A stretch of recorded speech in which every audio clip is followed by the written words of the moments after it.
And welcome back to UPSC and judicial exam preparation. और आज हम बात करेंगे हमारी ज्योग्राफी में ओशनोग्राफी के थर्ड लेक्चर पर। राइट, सो जैसा आप लोग जानते हैं कि हम लोग ओशनोग्राफी के 2 लेक्चर्स कंप्लीट कर चुके हैं, जिसमें हमने ओशन फ्लोर को पूरे तरीके से स्टडी कर लिया है। इस लेक्चर में हम बात करने वाले हैं कोरल रीफ्स के फॉर्मेशन, उनकी सिग्निफिकेंस और जो आज के प्रेजेंट टाइम में उनको थ्रेट्स हैं उसके बारे में।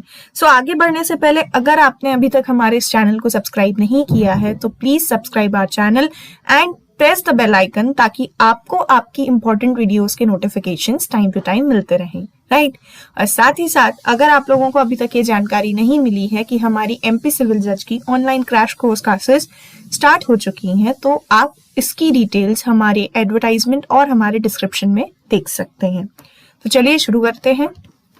सबसे पहले बात करेंगे हम कोरल रीफ्स के इंट्रोडक्शन की।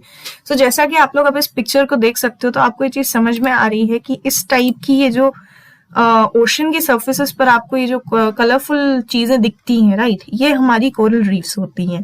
ठीक है, so a coral reef is an underwater ecosystem characterised by the reef building corals. Reefs are formed of colonies of coral polyps held together by the calcium carbonate. And most coral reefs are built from stony corals whose polyps cluster in groups, often called the rainforest of the sea. Right? So अब आप समझो इसको कि हमारा जो coral reef का formation हो रहा है, एक्चुअली में ये क्या है, एक प्रकार का अंडर वाटर इकोसिस्टम है। ठीक है, और इनकी जो बेसिक यूनिट है जिसकी मदद से ये बनते हैं, ये कहलाती है कोरल्स। राइट, ये जो रीफ्स का फॉर्मेशन होता है ना, ये बेसिकली एक कॉलोनी बनती है कोरल्स की, जिसके कोरल पॉलिप्स की, जिसकी वजह से ये साथ में रहते हैं, किसके कारण, कैल्शियम कार्बोनेट के कारण। ठीक है, अब इसको मैं अगर आपको शॉर्ट डेफिनेशन में समझाऊं तो आप समझो कि एक कोरल रहा होगा फॉर एन एग्जाम्पल, कुछ समय बाद ड्यू टू सम रीजंस या उसकी एज कंप्लीट होने के बाद उस कोरल की हो गई डेथ। ठीक है, उस कोरल का जो मतलब डेड सप्लीमेंट था, डेड सेडिमेंट था, उसी पर एक और कोरल जो था उसका फॉर्मेशन हुआ।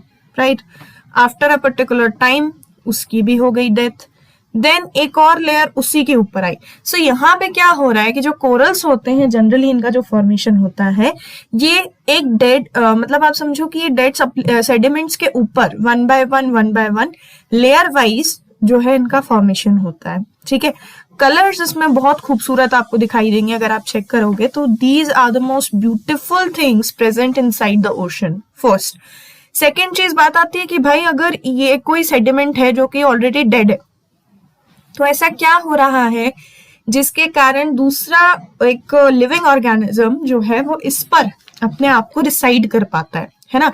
तो इसके पीछे का जो बैकग्राउंड फोर्स है वो होता है कैल्शियम कार्बोनेट का। कैल्शियम कार्बोनेट जो इन पॉलिप्स में प्रेजेंट होता है, उसी के कारण ये कोरल रीफ्स एक दूसरे से कनेक्ट होते जाते हैं। ठीक है, इसलिए इसको रेन फॉरेस्ट ऑफ द सी कहने का रीजन भी ये है कि क्योंकि काफी ज्यादा डेंसिटी में होते हैं, काफी खूबसूरत होते हैं, और ये क्या होते हैं, शैलो और डीप दोनों टाइप के होते हैं। ठीक है, so the shallow coral reefs from some of the earth's most diverse ecosystem are also called the rain forest of the sea. अब इनकी डाइवर्सिटी की अगर आप बात करो, वेराइटी ऑफ कोरल्स आपको यहाँ पे मिलेंगे, varieties of colours, varieties of things will be there. ठीक है, बेसिक जो यहाँ पे स्ट्रक्चर इनका, जैसे एक इंट्रोडक्टरी पिक्चर की बात होती है, तो उसके लिए आपको इजी गोइंगली समझ में आए तो ये एक पिक्चर यहाँ पे आपके सामने प्रेजेंट है। ठीक, अब अगर बात की जाए इन कोरल रीफ्स की इंडिया में लोकेशन की, राइट, तो होता क्या है कि कोरल रीफ्स इन इंडिया कहाँ कहाँ पे पाई जाती हैं, ये लोकेशंस यहाँ पे हाईलाइटेड है। जैसे हमारी गल्फ ऑफ कच्छ हुई, अरेबियन सी में यहाँ पे मालवार हुआ, लक्षद्वीप है, गल्फ ऑफ मन्नार है, अंडमान आइलैंड है और निकोबार आइलैंड है। Right, These are the islands जहां पर हमारी जो सारे के सारे कोरल रीफ्स हैं ये हमको मिलते हैं। तो अगर इंडिया के पास कोई लोकेशन पूछे, लोकेशन आपको पता होना चाहिए, गल्फ ऑफ कच्छ में, गल्फ ऑफ मन्नार में, अंडमान एंड निकोबार आइलैंड्स जो कि बे ऑफ बंगाल में है, लक्षद्वीप जो कि अरेबियन सी में है। देन यहाँ पे क्या है कि कुछ रीजन्स हैं, जैसे रत्नागिरी हुआ, मालवन हुआ, रेडी हुआ, साउथ ऑफ बॉम्बे हुआ, राइट, और ये गवेशन हुआ। तो इन रीजन्स में यहाँ पे कुछ पर्टिकुलर पॉइंट्स हैं जहां पर कि हमको कोरल्स मिलती हैं, इसलिए इसको यहाँ पे हाईलाइट किया है एज मालवार। Right, so these are the reasons where coral reefs are found in India. ठीक है, अब हम बात करें process of the formation of coral reefs की, तो coral reefs are the large under water structures composed of the skeletons of the colonial marine invertebrates, right? तो skeletons है किसके? colonial marine invertebrates के. invertebrates जो कि कहलाते हैं कोरल, right? इनका invertebrates का नाम क्या है? कोरल है. इनके skeletons का ही एक जो composition है, काफी large composition है, वो बनता है हमारा कोरल reefs. ठीक है, each individual coral is referred to as a polyp. First, coral polyps live on the calcium carbonate exoskeletons of their ancestors, adding their own exoskeleton to the existing coral structure. अब जैसे मैंने आपको बोला कि यहाँ पे हमने बात की कि एक कोरल स्ट्रक्चर था, ठीक है, ये आफ्टर अ पर्टिकुलर टाइम जब इसकी एज कंप्लीट हो गई ये एक स्केलेटन में कन्वर्ट हो गया. देन व्हाट हैपेंस कि एक और कोरल स्केलेटन जो है, एक और कोरल स्ट्रक्चर जो है इसी के ऊपर जो एग्जिस्ट कर रहा है इस वक्त, इसी के ऊपर आकर के खुद को रिसाइड करता है, या उसका आप कह सकते हो एडिशन होता है. आफ्टर इट फिर वही बात, इस स्केलेटन की, इस ऑर्गेनिज्म की लाइफ कंप्लीट हो गई तो तीसरा स्ट्रक्चर आएगा, फिर ऐसे ही चौथा, चौथे से पांचवा, पांचवें से छठवां, मतलब अलग अलग लेयर्स पर आपको अलग अलग टाइम के जो स्केलेटन्स होंगे, राइट, उन स्केलेटन्स की आपको यहाँ पे एविडेंसेस मिलने वाले हैं, जिसमें आपने देखोगे कि एक एंशिएंट स्केलेटन, उसके बाद एक और, उसके बाद एक और, उसके बाद एक और. सो यहाँ पे एक लेयर वाइज फॉर्मेशन हुआ है. ठीक है, reefs form when coral grows in shallow water close to the shore of continents और स्मॉलर आइलैंड्स. ठीक है, जब रीफ का फॉर्मेशन होता है, रीफ का फॉर्मेशन कैसे होता है? रीफ के फॉर्मेशन में होता ये है कि जो कोरल्स होते हैं, राइट, जो शैलो वाटर में अगर मान लीजिए एग्जिस्ट करते हैं, so they become close to the shore of the continents or the smaller islands. ठीक है, so as the corals grow and expand, the reefs take on of the three major characteristic structures, which are the fringing, barrier और atoll. atoll क्या है ये last lecture में हम discuss कर चुके हैं. अब हम बात करते हैं यहाँ पे फ्रिंजिंग रीफ और बैरियर रीफ के बारे में. ठीक है, तो मतलब बेसिक क्या हो रहा है कि एक जनरेशन जो है उसकी डेथ होती है और उसी पर दूसरी नेक्स्ट जनरेशन का यहाँ पे एग्जिस्टेंस होता है. एंड देन सेम गोस कि फिर जब इस जनरेशन की डेथ होगी तो अपकमिंग जनरेशन की भी एग्जिस्टेंस इसी पे रहने वाली है. ठीक है, यहाँ पे अच्छा एक जो काफी एक वर्ड और एक जो फिनोमेना आपके लिए जानना जरूरी है वो ये है कि आपको पता होगा ओशन में जो एक प्लांट होता है अवेलेबल होता है which is known as the zooxanthellae plant. ठीक है, जो जूजैंथेलाई प्लांट होता है उसका काम होता है कि वो कोरल्स को फूड प्रोवाइड कराएगा. ठीक है, and the corals provide the protection to the zooxanthellae plant. ठीक, ये ध्यान रखना है कि जो हमारा जूजैंथेलाई प्लांट है उन फूड जो है किसको प्रोवाइड कराता है? कोरल्स को, और फिर कोरल्स बदले में क्या कर रहे हैं? उसका प्रोटेक्शन कर रहे हैं. ठीक है, तो ये हमारे लिए थोड़ा सा इंपॉर्टेंट है. फिर कंडीशंस की बात आती है कि भाई अगर कोरल की ग्रोथ हो रही है, तो हम बोल रहे थे कि ओशन में डीप डाउन कहीं भी ये ग्रो कर सकते हैं, तो फिर हमारे इंडिया के आसपास के कुछ सिलेक्टिव रीजन्स में ही हमको कोरल रीफ्स क्यों दिखती हैं, बाकी रीजन्स में क्यों नहीं नजर आती? उसका कारण ये है कि इसकी जो है conditions are required for the growth of the coral reefs. Right, so first condition जो इनकी ग्रोथ की है वो ये है कि इनको एक सबमरीन प्लेटफॉर्म मिलना चाहिए जो कि थोड़ा सा शैलो हो और वहां पर सनलाइट पहुंच सके. ठीक है, मतलब फर्स्ट रिक्वायरमेंट इनकी क्या हो गई? इनकी रिक्वायरमेंट हो गई सनलाइट. अगर इनको सनलाइट नहीं मिलेगी तो इनकी ग्रोथ उतना नहीं हो पाएगी. फिर टेम्परेचर जो है, टेम्परेचर 25 to 27 डिग्री सेल्सियस होना चाहिए. उससे कम हुआ या उससे ज्यादा हुआ then they will not be able to exist. Right, third condition ये है कि जो पानी है, राइट, जो वाटर वहां पे प्रेजेंट है उस ओशन का, उसकी सैलिनिटी 33 ppts होनी चाहिए. ठीक है, अप्रोक्सीमेट 33 ppt के आसपास का जो सलाइन वाटर है उसी में हमारी कोरल रीफ्स की ग्रोथ हो सकती है, otherwise it is not possible. Right, फिर जो है कभी भी रिवर्स होती हैं, हमारे रिवर्स के जो माउथ होते हैं जो कि ओशंस में कनेक्ट होते हैं जिस रीजन से, वहां पर किसी भी हालत में कोरल रीफ्स का फॉर्मेशन नहीं हो सकता. ठीक है, इनको किसी भी तरीके का टर्बुलेंट वाटर नहीं मिलना चाहिए. अगर टर्बुलेंट वाटर का रीजन है तो फिर कोरल रीफ्स की ग्रोथ होना पॉसिबल नहीं है.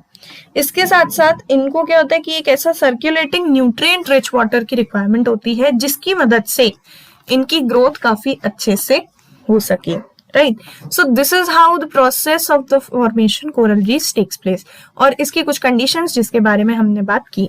अब जैसा मैं कह रही थी आपसे कि हम बात करेंगे फ्रिंजिंग रीफ्स और बैरियर रीफ्स के बारे में, तो आपको स्ट्रक्चर देखकर ही समझ में आ रहा होगा.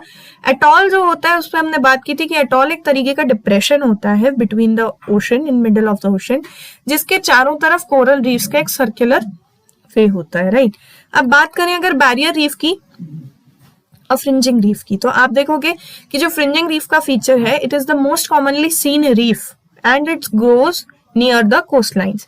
तो यहाँ पे आपको दिख रहा होगा कि ये जो फ्रिंजिंग रीफ का पोर्शन है यहाँ का, इसमें पूरे तरीके से यहाँ पे चारों तरफ कोस्ट लाइन्स के आसपास काफी अच्छे से सारी की सारी जो है कोरल्स है इनकी ग्रोथ होती है. ठीक है.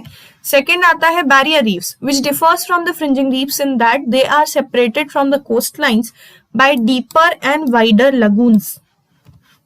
जो हमारी बैरियर रीफ्स होती हैं, इसके बीच में आप देखोगे कि ये कोस्ट लाइन से सेपरेटेड है by the help of lagoons. ठीक है. तो लगून्स की मदद से इनका सेपरेशन होता है. And the rings of coral that make up atolls create protected lagoons in the middle of the oceans, typically around islands that have sunk back down into the ocean. ठीक है. तो अब जैसे अटॉल की हम बात कर रहे थे कि अटॉल एक प्रकार का डिप्रेशन होता है जिसमें कि फिर क्या होता है, ओशन के बीच में एक लेक का फॉर्मेशन होता है. राइट. सो इस ओशन के बीच में जो लेक है, वो लेक बेसिकली एक संक डाउन आइलैंड कंसीडर किया जा सकता है. कि उस लेक के अंदर अगर आप एक इमेजिनेशन है कि यहाँ पे जो है अटॉल के रीजन में यहाँ पर एक आइलैंड है जो कि डूब चुका है और इसके चारों तरफ एक रिंग लाइक प्रोटेक्शन में सारी की सारी कोरल रीफ्स प्रेजेंट है. ठीक है. So these are the types or the characteristics of the structures of coral reefs. Right. अब अगर हम बात करें इम्पोर्टेंस की, तो भाई इतना डिस्कशन क्यों करना है इन पर.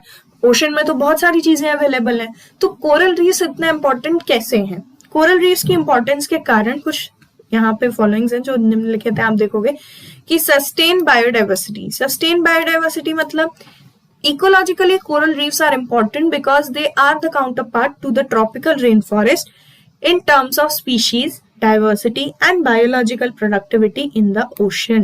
Right. अब समझो आपकी जो इम्पोर्टेंस कॉन्टिनेंटल एरियाज में ट्रॉपिकल रेन फॉरेस्ट की है, वही इम्पोर्टेंस ओशियन एरियाज में किसकी है, कोरल रीफ्स की है. Right. Coral reef enables the formation of associated ecosystems which allow the formation of essential habitats, fisheries and livelihoods. ठीक है.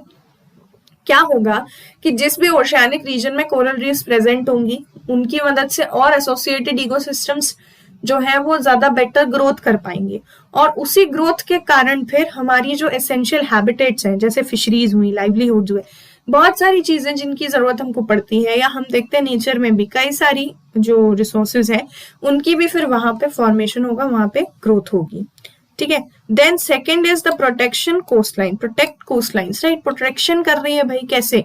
कोरल रीफ्स का काम क्या होता है, कोरल रीफ्स जो होती हैं ये वेव एक्शन से और ट्रॉपिकल स्टॉर्म्स से हमारे जो कोस्ट लाइन्स हैं उनको प्रोटेक्ट करने का काम करती है. ठीक है. तो जिस भी किसी रीजन में या किसी भी आइलैंड के आसपास अगर आप मानो कोरल्स हैं, तो उस तरफ से जो वेव एक्शन का इफेक्ट होने वाला है उसको काफी हद तक, उसके इफेक्ट को काफी हद तक कम करने में कोरल रीफ्स का योगदान होगा. ठीक है. फिर nutrition and habitat. The coral reefs provide the habitats and shelter for many marine organisms. They are the source of nitrogen. कौन सी गैस की बात हो गई यहाँ पे, nitrogen and the other essential nutrients for marine food chains and assist in the carbon and nitrogen fixing. So oceanic level पे carbon और नाइट्रोजन फिक्सिंग का काम कौन कर रहा है, कोरल रीफ्स कर रही हैं. बहुत सारे मरीन ऑर्गेनिजम्स के लिए ये एक प्रकार का हैबिटेट बनती हैं, शेल्टर बनती हैं. मैंने बताया आपको कि जो कोरल रीफ्स होती हैं वो ज़ूज़ैंथेलाई प्लांट को प्रोटेक्ट करने का काम करती हैं, बदले में ज़ूज़ैंथेलाई उन्हें फूड प्रोवाइड करता है. ठीक है. तो कोरल रीफ्स जो हैं एक प्रकार से यहाँ पे उसके लिए शेल्टर का काम भी कर रही हैं. अब इकोनॉमिक इंपॉर्टेंस की अगर बात की जाए तो जो फिशिंग इंडस्ट्री है हमारी, it depends on the coral reefs because many fish spawn there and juvenile fish spend time there before making their way to the open sea. कई बार ऐसा होगा कि कई सारी फिशरीज जो होती हैं जो ओपन सी की तरफ बढ़ना चाहती हैं, ओपन सी की तरफ बढ़ने से पहले वो कोरल रीफ्स के रीजन में अपना टाइम स्पेंड करती हैं, ठीक है। And the great barrier reef generates more than $1.5 billion every year for the Australian economy from fishing and tourism. Australia के पास एक ग्रेट बैरियर रीफ है, ठीक है।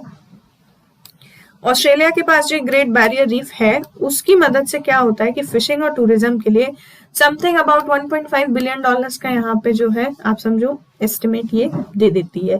देन क्लाइमेट चेंज रिकॉर्ड कैसे कि एडिशन में आप देखोगे कोरल रीफ्स जो है क्लाइमेटोलॉजिकली इंपॉर्टेंट है because they provide an accurate long term record of the climate change and help in extending our knowledge of the seasonal climate variability in many remote tropical oceans. अब क्या होगा कि जैसे हम बात कर रहे हैं कि इनकी ग्रोथ के लिए टेम्परेचर रिक्वायरमेंट है 25 to 27 डिग्री सेल्सियस, राइट। कोई जमाना रहा होगा जब वो रीजन बिल्कुल ही मतलब आप समझो इतना कोल्ड रहा हो कि वहां पर जो है कोरल रीफ्स की ग्रोथ ना थी।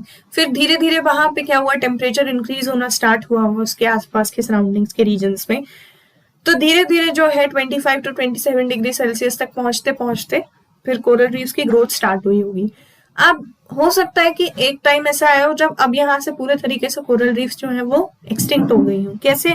ऐसे कि भाई वहां टेम्परेचर की जो रिक्वायरमेंट है, कंडीशन है, अगर वो फुलफिल नहीं हो रही है किसी भी तरीके से, या और भी बहुत से रीजन्स हैं, क्योंकि रीजन्स में आप जाओ तो अब जैसे न्यूट्रिएंट रिच वाटर होना चाहिए, टर्बुलेंट वाटर अलाउड नहीं है, माउथ ऑफ द रिवर पे ये बन नहीं सकते, सनलाइट की इनको रिक्वायरमेंट है ना, और साथ में क्या सैलिनिटी की बात है। तो भाई अगर जो क्लाइमेटिक कंडीशंस हैं जो इसके ग्रोथ के लिए रिक्वायर्ड है उनमें जरा सा भी परिवर्तन अगर आएगा या जरा सा भी चेंज आएगा तो क्या होगा कि कोरल रीफ्स का फॉर्मेशन जो है वो इफेक्ट होना स्टार्ट होगा, और ये इफेक्ट हमको शो करेगा कि हाँ यहाँ पे कुछ क्लाइमेटिक चेंजेस आना शुरू हो गए हैं, राइट।